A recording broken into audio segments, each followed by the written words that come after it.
What's up, guys? Omar Isov here, leader of Team No Calves, talking about building muscle today. An intermediate topic, talking about genetics and your training program and how they influence your results, the outcome, and the need to take those into consideration if you truly want to have a successful aesthetic physique. Here's what I'm talking about. Your genetics will play a large role in determining how you look. The origin and insertion of your muscles, how full your muscle bellies are, talking about limb length. I'll use myself as an example. I've not really trained isolation exercises for my chest, yet my chest is one of my most developed areas. Why? A couple different reasons. What I do and also the genetics, right? We look at the shoulder width, my girdle, the clavicle itself, and it's a little bit wider. If we look at my arm length, the limb length, it's longer than normal. So my arms, by and large, when I'm doing a compound movement, are at a disadvantage. My chest is more likely to take on the load. And over time, what you'll see, it'll overcompensate more and more and more, and I'll develop a great chest while my arms will be lagging. And this happens far too often with too many people.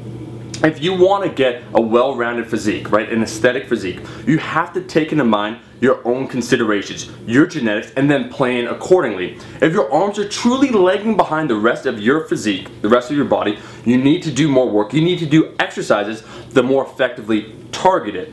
I'll use that same example again, talking about programming, right? We could take a look at the average trainee's program, and more often than not, what we'll find, the anterior deltoid, for instance, will be way more developed than the rear deltoid. External rotation usually won't happen, so either doing just external rotation exercises, the Cuban press, the face pull, band pull aparts. That's why you'll notice in a lot of my pressing routines, I'll have actually a lot of external rotation, so face pulls and the Cuban press. But what you'll see, because it's not there, it'll be underdeveloped. So it'll be lagging in one area, the rear deltoid. And you take this across the whole spectrum of someone's body, and you'll notice all sorts of imbalances. And they get greater and greater with time.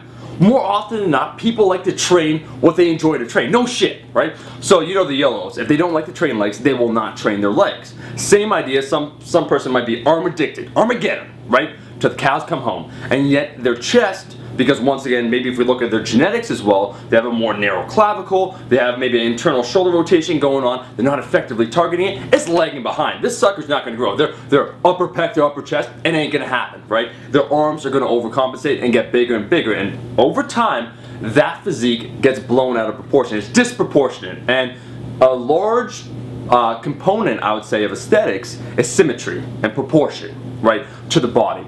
So that's why I will say constantly that if you truly want to be a master in this game or build a aesthetic physique, a physique that most people would call, not just subjectively but objectively, a good physique, you have to be a student of the game. You have to pay attention to your programming, not just train the areas that you want to train, that you favor, and thus will become better over time. You also have to take a look at your genetics, that limb length, your torso, what tends to take over. Because once again, using a personal example of myself, if you look at the chest area, right, it looks way more developed than my arms. Yet if you look at the proportion of what I spend my time on, you'll notice that my chest, I don't spend a lot of time at all. That's genetics. That's because I'm a good responder to the bench press, right?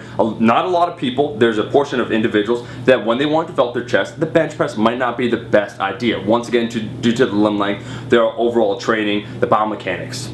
So, in closing, what I want to say, guys, is I see far too often, well, people ask me, oh man, what do I need to do, right? Beginners, you just need to lift some fucking weight. But after several years of training, you'll start to notice these differences, areas that you need to work on. And unless you directly address them, if you are trying to pursue hypertrophy, they'll get greater and greater with time. So much to the point that, let's say, if you do something, a common exercise, a compound movement that's supposed to hit all areas evenly, you'll notice that one area will once again take it over, and it'll just become a quagmire of bullshit. So guys, that's really what I wanted to talk about, the customization of training for the individual, taking into account your genetics and also your training history and your goals, and making sure that your goal and what you're doing to try and get there, they actually match up. So, like the video if you like the video. My rascals, thank you for watching. I'll be seeing all you guys in that next video. Peace!